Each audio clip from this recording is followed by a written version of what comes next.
तो नमस्कार दोस्तों, स्वागत है आज आपका एक और नई वीडियो में। आज की वीडियो में हम बात करेंगे जो लोग अपनी स्केटिंग स्किल्स को इम्प्रूव करके अपने आप को थोड़ा सा हाई लेवल करना चाहते हैं। मेक श्योर मैं उन लोगों की बात कर रहा हूँ जो लोग स्केटिंग में अच्छा खासा सीख करके लोगों को ये स्किल सिखा करके कुछ पैसे अर्न करना चाहते हैं। स्केटिंग सीखने में कितना टाइम लगता है, कौन से स्केटिंग शूज से शुरुआत करनी चाहिए, स्केटिंग फीस हमको कितनी लेनी चाहिए लोगों से, एंड जो भी लोगों से आप काउंटर क्वेश्चन अटेंड करेंगे उसका आपको रिप्लाई कैसे करना है। आज की इस वीडियो को आज मैं कहना चाहूंगा, अगर आप इस वीडियो को देखना चाहते हैं तो कंप्लीट देखिएगा, तभी आपको पूरी नॉलेज मिल सकेगी। अगर आप इसको आधा देखना चाहते हैं तो मेक श्योर मैं कहना चाहूंगा कि आप स्टार्टिंग से ही इसको छोड़ के चले जाइए, क्योंकि ये वीडियो काफी ज्यादा इंफॉर्मेटिव होने वाली है उन लोगों के लिए जो कि सीरियस है।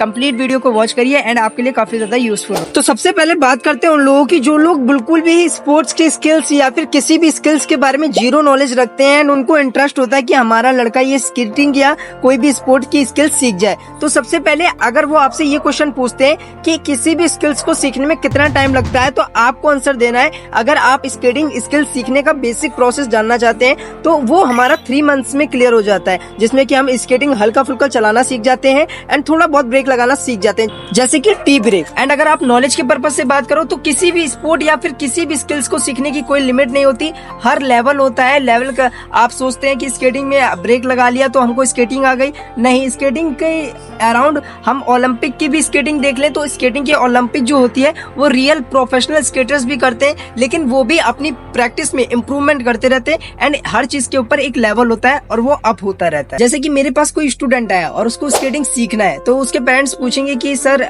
हमारा बेसिक कितने दिन में क्लियर हो जाएगा, तो मैं कहूंगा मैम 3 मंथ्स में क्लियर हो जाएगा, बट उसमें सिर्फ स्केटिंग की नॉर्मल स्टेप चल पाएगा ये, एंड उसके बाद में मैं टी स्टॉप और पावर ब्रेक की तरफ ले जाने के मूव ऑन करूंगा, बट अभी मैं इसको स्टिल टी स्टॉप करना सिखाऊंगा जो कि बेसिक ब्रेक माने जाते हैं। हम जैसे कि उसको ये भी कह सकते हैं कि पावर स्लाइड, एडवांस चीजें भी बता सकते हैं कि पावर स्लाइड, सोलो ब्रेक, ये सब हम उसको बाद में कवर अप कराएंगे, लेकिन जो स्टिल नॉर्मल प्रैक्टिस होगी वो हम अभी बेसिक में क्लियर कर देंगे। तो ये सब जितने भी वर्ड्स मैंने बोले आपके सामने, solo break, power break, T stop, जैसे कि मुझे इस ब्रेक के नेम पता है तो उन लोगों को नहीं पता होंगे। अगर किसी के बारे में नॉलेज है तो वो इस बात से क्लियर कर लेगा, लेकिन अगर किसी को नहीं पता तो वो समझेगा कि सामने वाले को नॉलेज है एंड इसके बारे में इनसे बढ़िया और कोई जानता नहीं है। आपको अपने तरीके से बताना है, ये नहीं सेम टू सेम मेरी कॉपी कर दो, आपको अपने तरीके से बताना है एंड अपने तरीके से कोई भी चीज बताओगे तो मेक श्योर वो बेटर हो जाएगी। पॉइंट नंबर 2, लोग ये पूछते हैं कि सर हमको स्केटिंग स्टार्ट कौन से स्केट से करना चाहिए, रोलर स्केट्स या फिर क्वाड स्केट या फिर इनलाइन स्केटिंग।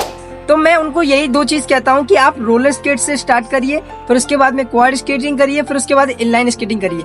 मेरे पास जो थे रिसोर्सेज की बात करूँ तो मेरे पास स्टार्टिंग में रोलर स्केट्स थे जो कि आपने बहुत टाइम से देख ही रखे हैं। सबसे पहले मैंने रोलर स्केट्स क्यों कहा, रोलर स्केट्स कहने का मेरा बेसिकली मतलब ये था कि रोलर स्केट्स आपको 4 व्हील मिल जाते हैं, जिससे आपको बैलेंस बनाने में नॉर्मली कोई दिक्कत नहीं होती। बस ये होता है कि हम जब चल रहे होते हैं तो मूव ऑन करने में स्टार्टिंग में बेसिक में प्रॉब्लम आती है, जिसकी आप थोड़ी देर में ही चलने की प्रैक्टिस करते हैं स्टेप बाय स्टेप, वो अच्छे तरीके से आ जाता है। अगर आपने उस प्लेलिस्ट को मेरी फॉलो करा होगा तो आप इजिली इस बात से कंफर्म कर पा रहे होंगे। एंड अगर आपने स्केटिंग मेरे चैनल से सीखी है तो उस बारे स्टेप्स के बारे में मैंने बेसिकली से बिगिनिंग टू एडवांस तक स्केटिंग के सारे ट्यूटोरियल्स उस लेसन में दिए रखे हैं। आप उस प्लेलिस्ट को चेक कर सकते हैं अगर आपने अभी तक चेक नहीं करा है, उससे आपको एक गाइड मिल जाएगा कि कैसे सिखाते हैं, कैसे व्यू होता है। फिर इसके बाद में हम क्वाड स्केटिंग की तरफ स्विच कर जाएंगे, क्योंकि इसका मेन रीजन है जब हम क्वाड स्केटिंग सीखते हैं तो उससे हमारा बैलेंस बन जाता है एंड पैरों में जो होती है वो ग्रिप बन जाती है। क्वाड स्केटिंग में आपको शूज लगे हुए मिलेंगे, व्हील्स के साथ शूज सा लगा होता है जो आपने देखा होगा नॉर्मली, अगर नहीं देखा तो आप देख सकते हैं। क्वाड स्केटिंग में आपको व्हील्स के साथ में जूते की तरह के लगे मिल जाते हैं, जिससे आपकी स्पीड बढ़ जाती है एंड व्हील्स की क्वालिटी भी बढ़ जाती है। एक मानिए कि रोलर स्केट से एक कदम ऊपर आ जाता है। अब बात करते हैं इनलाइन स्केटिंग की, जो कि आप प्रोफेशनल स्केटर्स को भी चलाते हुए देखते हैं एंड नॉर्मल सड़क पे भी लोगों को चलाते हुए देखते हैं। लेकिन जो लोग सड़क पे स्केटिंग चलाते हैं, जो लोग प्रोफेशनल स्केटर्स होते हैं, उनके स्केट्स क्वालिटी में अंतर होता है, उनकी स्किल्स में अंतर होता है।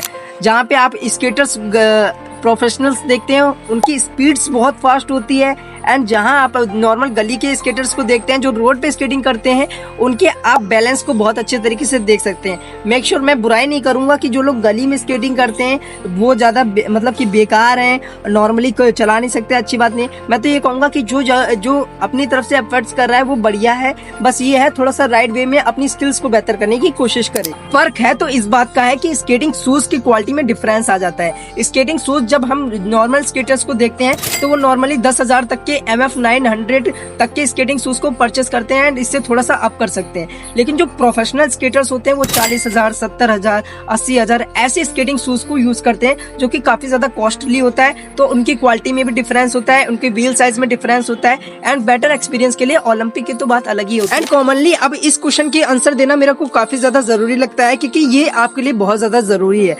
कि सर हम स्केटिंग की फीस कितनी लें, जो कि काफी ज्यादा आप नहीं बता सकते, क्योंकि कई बार ऐसा होता है कि आप अपनी स्किल्स के हिसाब से पैसे चार्ज कर सकते हैं। क्योंकि स्केटिंग स्किल्स अगर आपके आसपास लोग कम स्केटिंग करते हैं, नहीं जानते ज्यादा स्केटिंग को, तो आप उसके पैसे ज्यादा चार्ज कर सकते हैं। मेक श्योर इस तरीके से ज्यादा चार्ज कर सकते हैं कि आपकी स्किल्स बहुत बेहतर हो। ऐसा ना हो कि आपकी स्किल्स इतनी बढ़िया नहीं है एंड आप उससे पैसे ज्यादा चार्ज कर सकते हैं। जैसे कि आप 1500 रुपए ले सकते हैं बेसिकली एक मंथ के स्केटिंग को सिखाने के। नॉर्मली मैं इतने ही पैसे लेता हूं जब और ऐसा नहीं है कि आप ज़्यादातर स्केटिंग सिखाओगे बच्चे को तो आप पे प्रेशर रहेगा। अगर आपकी स्किल्स बेहतर है तो आपको ये सब चीज़ें नॉर्मल लगेंगी एंड उतने पैसे आपको वर्थ इट लगेंगे।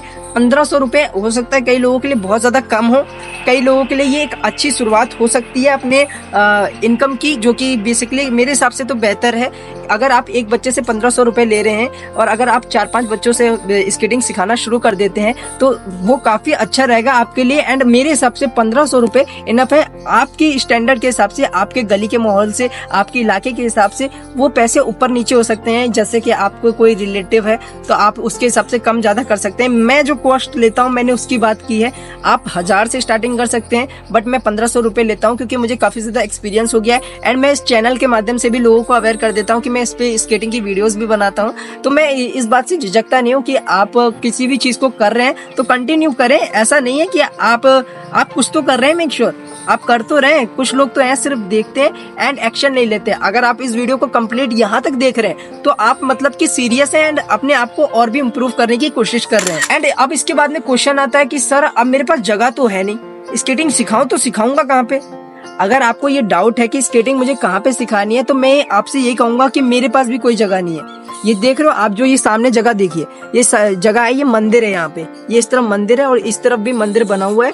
अभी तो बंद है, मैं आपको दिखाता हूँ। चलिए इधर की तरफ से दिखा देता हूँ, आप सीरियस माने ताकि आपको ये बात जेन्युइन लगे। ये देखिए माला वगैरह टंगी है, ये यहाँ पे मंदिर है, ये पूरा मंदिर बना हुआ है। एंड मैं यहाँ पे आके सिर्फ वीडियो को शूट करता हूँ एंड नॉर्मली वीडियो बना करके लोगों के लिए अपलोड कर देता हूँ ताकि उनकी नॉलेज गेन हो। लेकिन अगर मुझे स्केटिंग सिखानी होती है तो मैं उसके लिए अपने घर के सामने जो रोड बनी है उस पर उनको स्केटिंग सिखाता हूँ। आप इनिशियल स्टेज से स्टार्टिंग कर सकते हैं। अगर आप किसी से अप्रोच कर रहे हैं क्लाइंट से तो उससे ऐसे अप्रोच करिए कि मैम मैं बेसिकली उसको क्लियर करा सकता हूं कि उसको स्टेप्स कैसे सिखाने, जैसे मैंने लर्न करा है स्टेप बाय स्टेप, मैं उससे अपनी नॉलेज दे सकता हूं। एंड अगर आपको ये लगता है आपको रिजल्ट ना दिखे तो आप क्लियर कर सकते हैं। मेरे पास ज़्यादा स्पेस नहीं है, आप अपनी बात खुल के रखिए। आप उनको बहकावे में मत रखिए कि हम एक अच्छी जगह पे जाएंगे वहाँ पे स्केटिंग का एनवायरनमेंट मिलेगा, कई बच्चे स्केटिंग करते हैं वहाँ पे। ऐसे नहीं, आपको ये बोलना है कि नॉर्मल मैं अपने घर के सामने स्केटिंग सिखाता हूँ एंड वहाँ पे मुझे खाली जगह मिलती है एंड वहाँ पे मैं स्केटिंग इसको सिखा सकता हूँ। एंड नॉर्मली बहुत अच्छी जगह है। अगर आप रोड पे, सीधी रोड है, वहाँ पे आप स्केटिंग सिखाते हो तो इससे आपको रोड का एक्सपीरियंस भी मिल जाता है कि अगर आप ऑफ रोड स्केटिंग करते हैं तो इससे आपको स्ट्रगल नहीं करना पड़ता। कि अगर आप देखो ये चिकनी जगह है, ये टाइल्स है, अगर आप इस पे स्केटिंग सिखाते हैं तो नॉर्मली स्मूथली चल जाते हैं कैसे भी स्केट्स हो। लेकिन अगर आप रोड पे स्केटिंग सिखाते हैं तो उसको चलाने में काफ़ी ज़्यादा एफर्ट्स लगते हैं एंड प्रॉब्लम को फेस करना पड़ता है। अभी मैं जैसे कि स्केटिंग यहाँ पे करता हूँ तो वो मेरे स्मूथ काफ़ी चलते हैं स्केट्स, लेकिन जब मैं रोड पे करता हूँ तो वहाँ पे ब्रेक भी बहुत टाइट लगते हैं। अगर आप वहाँ पे ब्रेक की प्रैक्टिस करते हैं, रोड पे ब्रेक लगाते हैं तो काफ़ी ज़्यादा मेहनत से लगते हैं एंड उसके लिए आपको स्किल चाहिए। यहाँ पे आप ब्रेक लगा रहे हैं तो इजीली वो स्लाइड करते जाते हैं, लेकिन आप रोड पे ब्रेक लगाते हैं तो वो वहीं पे जाम हो जाते हैं एंड पैर को मोड़ने के भी चांस हो जाते हैं। तो इस चीज़ का स्किल्स के दम पर ही आप ये चीज़ मेजर कर पाते हैं कि मेरे को इतने डिस्टेंस पे ऐसे रोकना है। तो ये बात है कि अगर आप स्किल्स अच्छी करते हैं, इम्प्रूवमेंट करते हैं तो आप किसी से भी चार्ज पैसे कर सकते हैं।